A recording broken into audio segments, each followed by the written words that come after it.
찬송가 180장입니다.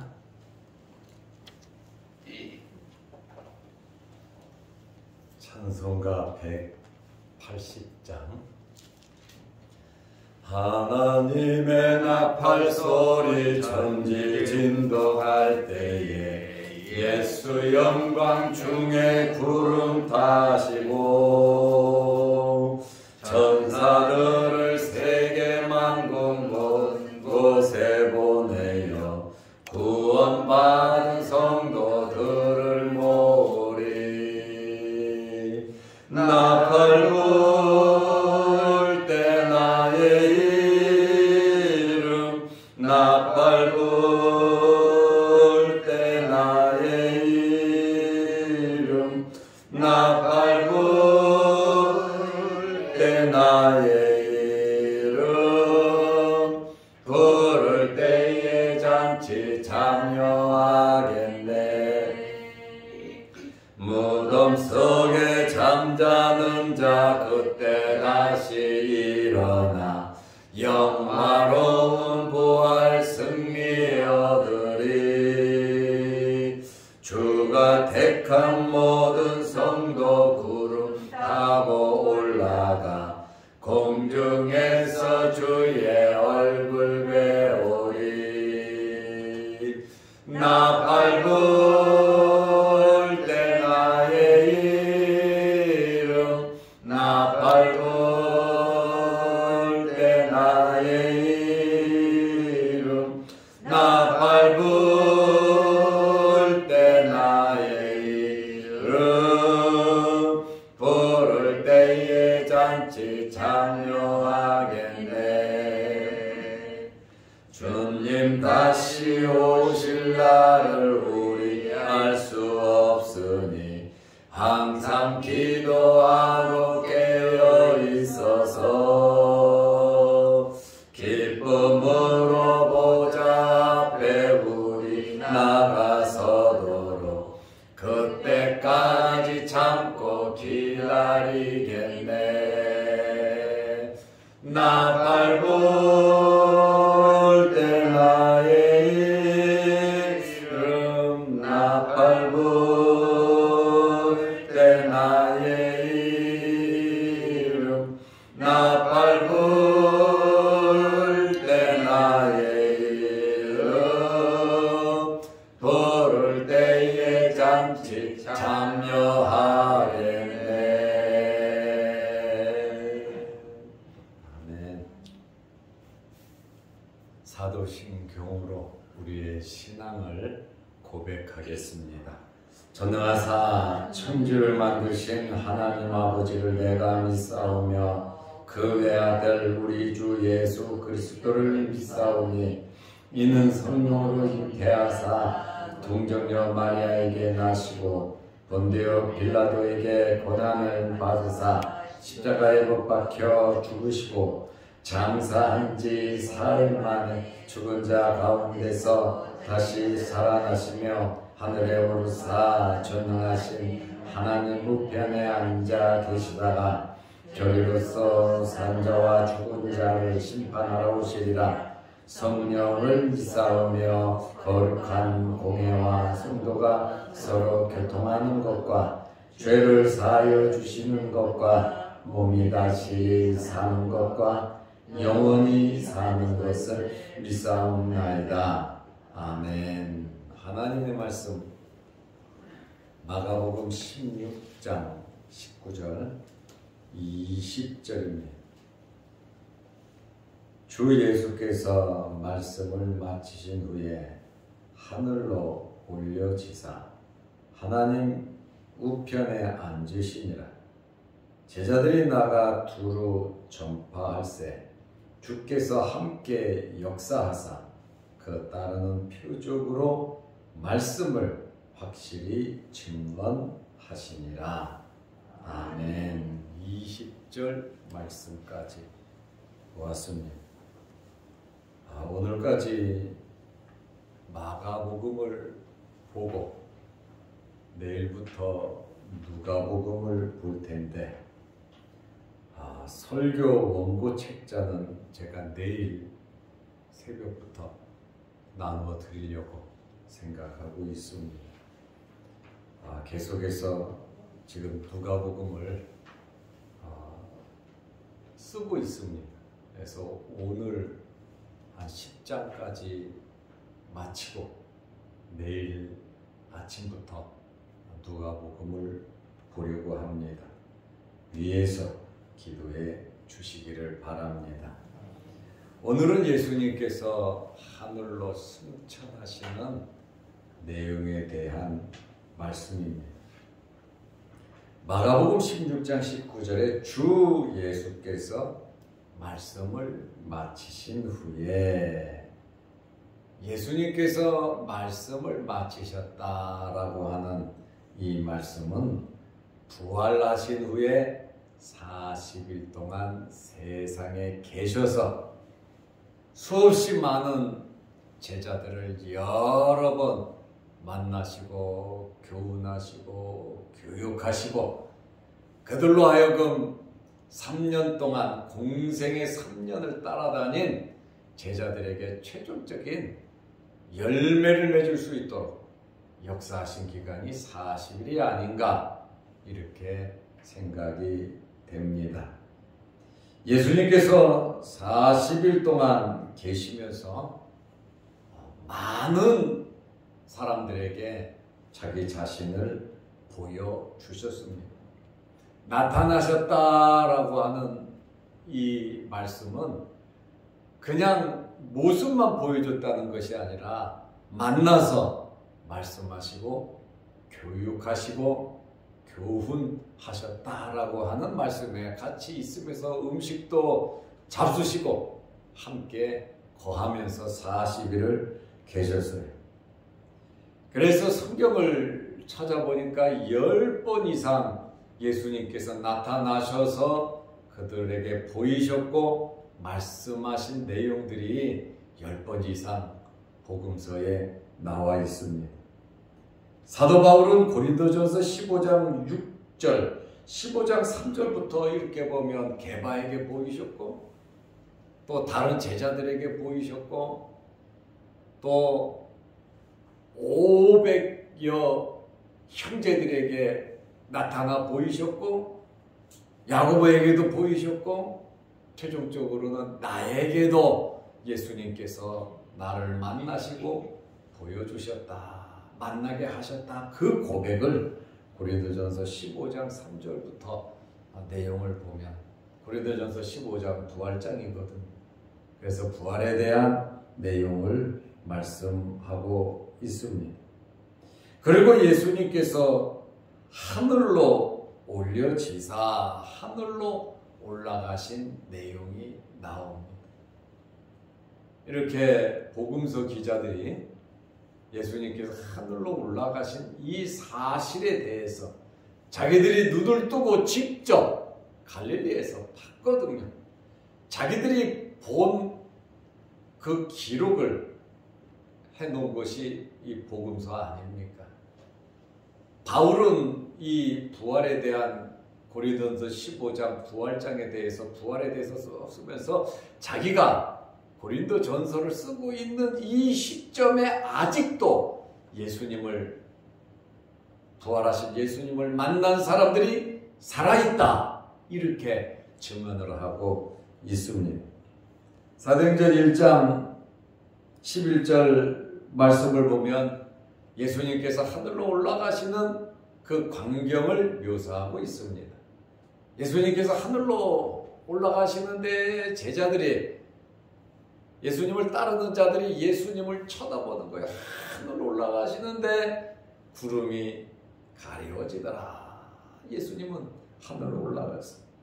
그때의 사도행전 1장 12절에 흰 옷을 입은 두 사람이 제자들 곁에서 뭐라고 말을 하냐면 예수님은 가심을 본 그대로 다시 오실 것을 말하고 있습니다.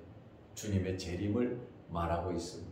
그래서 오늘 찬송가 180장을 제가 우리 함께 부른 겁니다.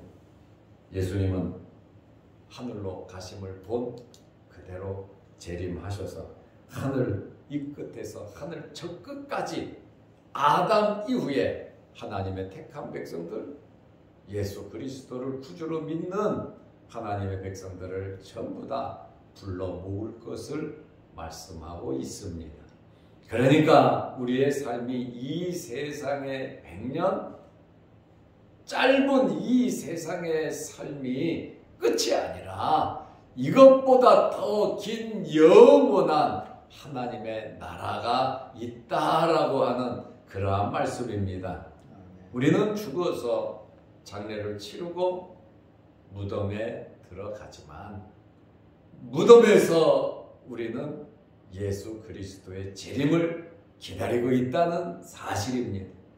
우리는 부활을 기다리고 있다는 사실입니다.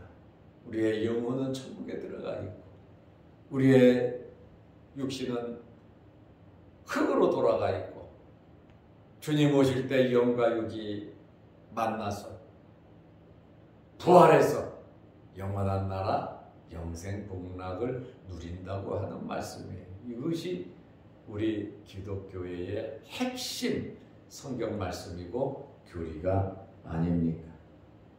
그래서 예수님께서는 하늘로 올라가셨다. 그저 하늘에만 올라가신 것이 아니라 하나님 보좌 우편에 앉으셨다고 말씀하고 있습니다. 요한계시록을 보고 또 사도행전을 보고 다른 성경 예언서 구약의 예언을 보면 예수님께서 부활 승천하시고 보좌 우편에 앉은 내용들이 나옵니다.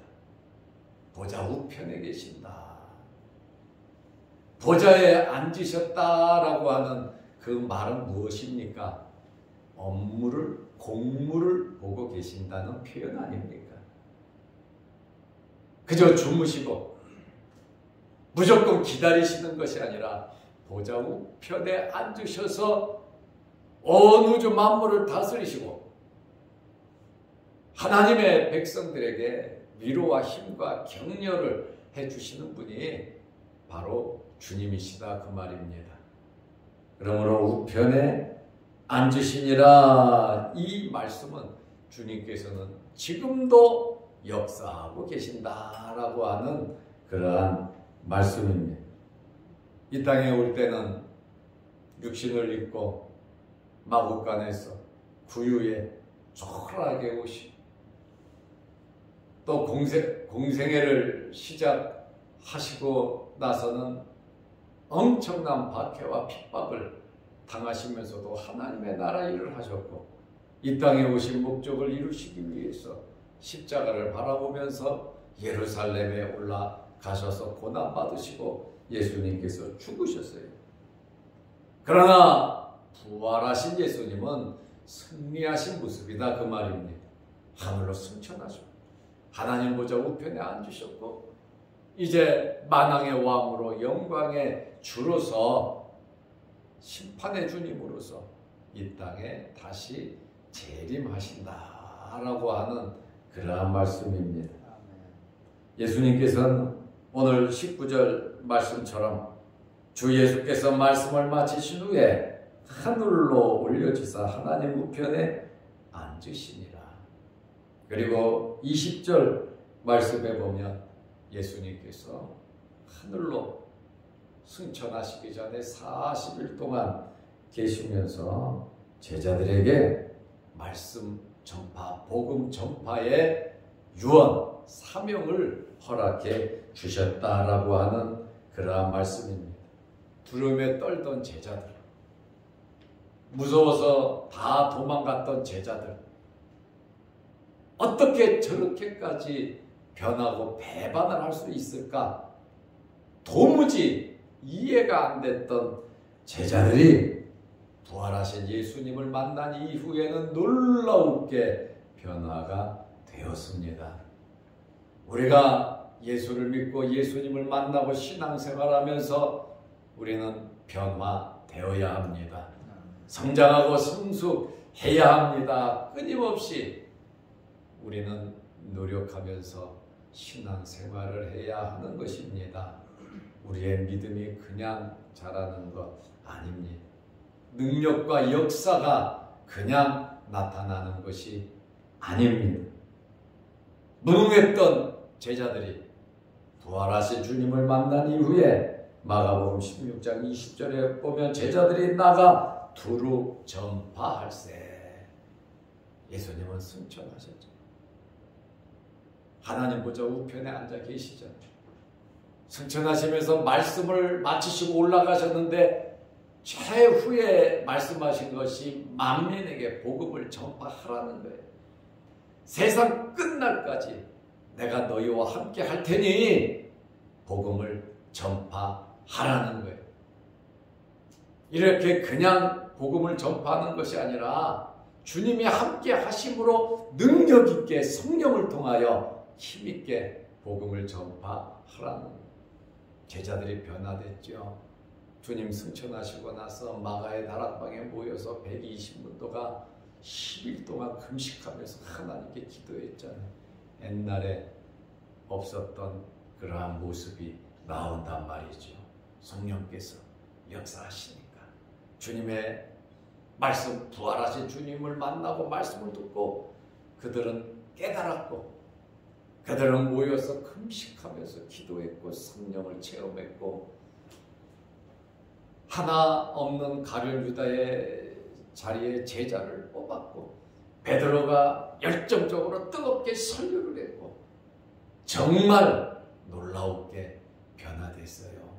부활하시기 전에 제자와 부활하신 후에 제자는 너무나도 달랐다라고 하는 그러한 말씀. 예수님의 제자들이 이러한 능력을 받고 부활의 증인이 되었습니다. 그들의 모든 불신앙, 자기들의 생각 다 떨쳐버리고 부활의 증인이 되었습니다. 주님께서 말씀하신 그대로 하나님의 말씀, 주님의 말씀은 그대로 이루어지는데 주님께서 함께 역사하사 오늘 20절에 말씀합니다. 주께서 함께 역사하사 우리의 삶 속에 주님께서 함께 하심을 믿으시기 바랍니다. 아멘. 엠마오로 가는 두 명의 제자들은 예수님께서 옆에 함께 걸어가고 말씀을 했지만 몰랐잖아요. 왜요? 눈이 가려워져서 그랬거든요. 그러나 말씀을 듣고 주님을 만나고 나니까 그들의 마음이 뜨거워지고 그들의 눈이 열리니까 예수 그리스도를 발견했습니다. 우리에게 있어서 참 중요한 것은 우리 눈이 열려야 합니다. 그래야 역사와 능력이 나타나는 것입니다. 그리고 그 따르는 표적으로 말씀을 확실히 증언하시니라. 주님께서 함께 하시니 우리가 할 일은 그저 복음을 전하면 되는 거예요. 뜨거운 사랑과 열정으로 말씀과 성령에 충만해서 우리의 삶 속에 우리는 주의 복음을 전하면 되는 겁니다. 세상 끝날까지 이 역사는 이루어져 갈 건데 우리 남은 생애에도 제자들이 놀라운 역사를 이룬 것처럼 아름다운 역사를 이루면서 살아가시기를 바랍니다. 기도하겠습니다. 거룩하신 아버지 하나님, 오늘까지 우리가 마가복음을 보게 하심을 감사합니다.